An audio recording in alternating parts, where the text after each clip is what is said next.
ഒരു തവണ ISL ചാമ്പ്യന്മാരായിട്ടുള്ള ക്ലബ്ബാണ് Hyderabad F C. ഒരു ചാമ്പ്യൻ ക്ലബിന്റെ ലെഗസി അവർ കൊണ്ടുവന്ന് ചോദിച്ചു കഴിഞ്ഞാൽ കഴിഞ്ഞ സീസണിൽ അവർ അനുഭവിച്ച സാമ്പത്തിക പരാധീനതകളുടെ കണക്ക് കേട്ടാൽ നമ്മൾ ഞെട്ടിപ്പോകും. പരിശീലകനും താരങ്ങളും ഉൾപ്പെടെ എല്ലാവരും ക്ലബിനെതിരെ പരാതി പറഞ്ഞു. തങ്ങൾക്ക് മതിയായ പ്രതിഫലം കിട്ടിയിട്ടില്ല, കരാർ ലംഘനം തുടങ്ങിയ കാര്യങ്ങൾ ആരോപിച്ച് ഒരുപാട് പ്രശ്നങ്ങൾ നേരിട്ടു.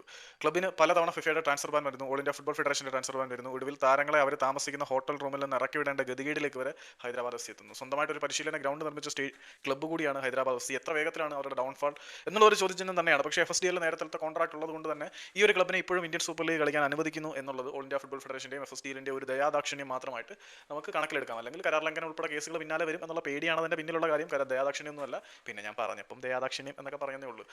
ഇത്തവണയും ISL കളിക്കാൻ ഹൈദരാബാദ് ഉണ്ട്. പക്ഷേ അവരുടെ പക്കൽ ആകെ ഉള്ളത് വെറും 12 പ്രൊഫഷണൽ ഫുട്ബോൾ താരങ്ങൾ മാത്രമാണ്. പറഞ്ഞു വന്നത് എന്താണെന്ന് വെച്ചാൽ ഒരുപാട് അമച്വർ പ്ലേയേഴ്സിന് ഇത്തവണ ഹൈദരാബാദ് എഫ് സി അവസരം കൊടുക്കാൻ സാധ്യതയുണ്ട്. കാരണം ആരെങ്കിലുമൊക്കെ പിടിച്ച് കളിപ്പിക്കേണ്ടേ. നിലവിൽ എവിടെയും കോൺട്രാക്റ്റഡ് അല്ലാത്ത പ്രൊഫഷണൽ ഫുട്ബോളറായിട്ട് രജിസ്റ്റർ ചെയ്യുക പോലും ചെയ്തിട്ടില്ലാത്ത അമച്വർ പ്ലേയേഴ്സിന് ഒരുപാട് സാധ്യത ഹൈദരാബാദിൽ തുറന്നു കിട്ടുന്നുണ്ട്. അതുകൊണ്ട് ISLലേക്ക് പുതിയ കുറച്ച് താരങ്ങളെ സംഭാവന ചെയ്യുന്ന ഒരു ക്ലബ്ബായിട്ട് ഹൈദരാബാദ് എഫ് സി മാറട്ടെ. എല്ലാം നല്ലതിനാണെന്ന് ചില ആളുകളൊക്കെ വിശ്വസിക്കത്തില്ലേ. അതിന്റെ ഒരു ഉദാഹരണമായിട്ട് വേണമെങ്കിൽ നമുക്ക് ഹൈദരാബാദിനെ കാണാം. ഇപ്പം ലീഗ് കളിക്കാൻ പോലുള്ള നിലവാരം ഹൈദരാബാദിന് ഇല്ല, അവരുടെ പ്ലേയേഴ്സിന് ഇല്ല എന്നുള്ളതൊക്കെ സത്യം തന്നെയാണ്. പക്ഷേ അമച്വർ പ്ലേയേഴ്സുമായിട്ട് ISL കളിക്കാൻ വരുമ്പം എന്തായിരിക്കും അവരുടെ ഭാവി എന്ന് നമുക്ക് കാണാം.